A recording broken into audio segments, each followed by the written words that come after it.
Hey guys, how you doing? It's Art from Art's Model Trains. Back with layout update number 5, and as you can see, I've made a lot of progress. So before we jump into that, I first want to say thank you to my friend Dell, who hooked me up with this really cool CNJ t-shirt at York this past spring. Really enjoying it. Thank you, Dell. But let's dive in and talk about what I've been working on. So in the last episode, you guys saw I had built the table, but hadn't been fully painted, and there was only Lionel Fast Track mocking up the layout. I've since traced that 048 track on the layout, and then used Gargraves Flex Track to mimic that 048 curve all the way around. And then I installed, as you just saw, a lift up bridge here, so that I can get into the back, into a corner over there. I have a closet in the corner over there. I keep a lot of train stuff on. And this was a bit of a project, but worked out great. I actually changed the way I was gonna actually connect the wires from the main layout to this table, based on the fact that I've decided to do a lift up bridge versus I was originally planning on a full lift out section. What I had actually purchased initially was a connector for boating and things like that, for you to be able to disconnect the wires. And then what I was going to do is have all the wires kind of meet under that section, be able to pop them apart, lift the section out and walk through. But realizing that I have to go back and forth more often than I thought, I went ahead and made this a full lift up section, and I've now run that wire down, and I just run it across the floor under like it's an industrial warehouse floor guard, so that the track is on under a channel that's under that floor guard. Hasn't been any problems. I did leave that connector in the wire, so if I ever have to disconnect it and lift the wire out of the way to clean the floor or something like that, it's easily movable, and the two layout sections would then be just disconnected. I do still have more wires I need to add in. That connector I purchased can handle up to 5 pairs of wires. I right now just have track power and accessory power going through there. I need to run power for the switch tracks in the yard, and I'm also going to run an LCS cable through that section as well. And I bought a little adapter from the Lionel parts department that allows you to connect 2 LCS cables end to end, so that I'll run one LCS cable down, stop it right there at the bottom of the floor, and put another one in. So once again, if I have to disconnect and pull any of the wires out of the way, I can do that. So I'm going to get you guys off the stand now, bring you in a little closer, and talk to you about some of the things I worked on. Okay, so like the last video, let's start down in this corner here. So if you remember last time, I originally had Lionel tunnel portals here, and what I've gone and done is actually use my 3D printer to print bigger tunnel portals. So these are actually come in parts. Let me see if I can pull it around so you guys can see it. They're actually different sections. You can see it's kind of falling apart as I'm holding it here. I haven't glued it together yet, but it's 4 different sections that you piece together with these little connectors. And the idea is you can piece together whatever size tunnel portal you need, if you need a double or a single. And now it's completely falling apart on me. But anyway, yeah, so as I said, I got to glue that and get that back together there, but that's working out great. The spacing's been great for that. I've been able to run every engine through both sides of that, and I'm just toying around with some other pieces of extra foam and stuff I had to see what I'll use as backdrop inside the tunnel for the first few inches. And as I said before, I'm going to use shaper sheet to build this mountain into the corner here, but that's at a later time. These buildings right now are just temporarily placed. We're still trying to figure out the exact layout, but the idea is there'll be a road probably coming in here in front of the hobby shop with some parking out front. It'll wrap around the hobby shop. You'll have the gas station off of that road, and then the road will continue back out. We're not sure if it'll go in front of the tunnel portal there or through behind the house and out that way. We haven't really decided.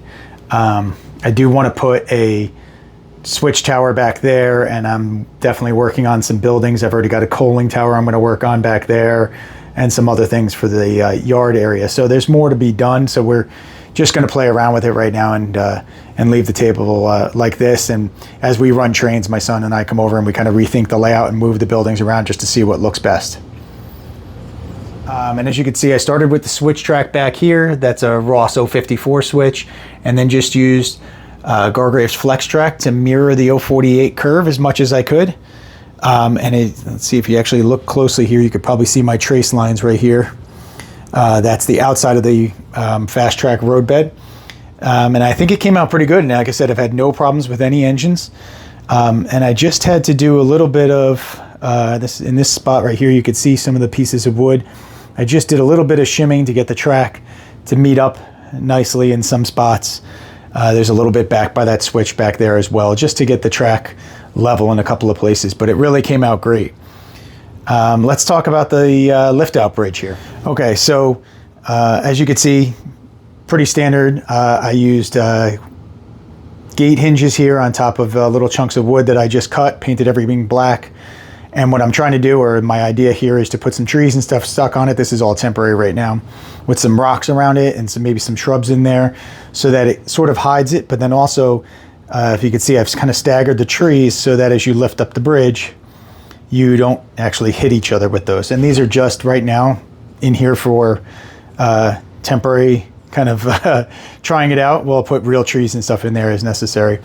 And you can see the power drops in here. I'm going to cover these up, and with scenic material, I'm probably actually paint the wires and stuff so they won't show up as much. And this again is all flex track that I just traced in.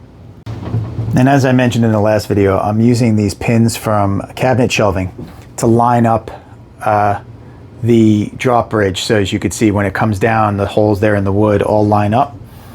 And then what I added was this little extra clip right here. And the reason I did that is it helps kind of hold the table down to make sure it doesn't pop back up at all, just accidentally. And as you can see, the track lines up great. And then the other thing I did to the bridge, as you can see, I put some pieces of L metal in there, or whatever you want to call that, L brackets. And the reason I did that was it bolted through the wood. It enables the wood to stay nice and flat across, so there'll be no warping in here. I was originally trying to use wood pieces, but what I found is I could not get a straight piece of wood. Everything had a little bend to it. So by using the L metal, it has like that vertical piece that will not bend. So that was able to keep the metal nice and flat. And as you can see, the track ends up meeting up pretty good there. Like I said, I shimmed this one a little bit. It meets up pretty good. If I can get it to focus. Back here as well. And I just use a Dremel to cut all this wood. I have a, I use a Dremel to cut all this track. I have the like gooseneck attachment to the Dremel that allows me to cut all that. All right, let's go take a look at that yard.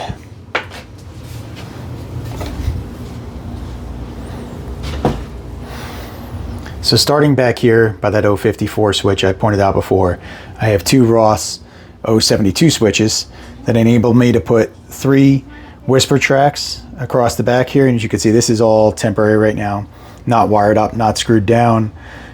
So the idea is to have each one of these on its own switch so that I could turn the 3 tracks on and off as needed. And I probably could fit about 5, 6, maybe 7 engines if I use this track right here as well for storage. So really looking forward to adding all that storage to the layout. And this whole extra loop just continues to be powered off of the ZWL handle that powers my outer loop off the main layout. And that's been no problem. And the other nice thing is with this extra little turn in here off the switches, I've been able to put a smaller engine in here for storage as I use the outer loop. And as it goes through, it doesn't come anywhere near hitting it. So it gives me an extra little storage track that I could use sometimes.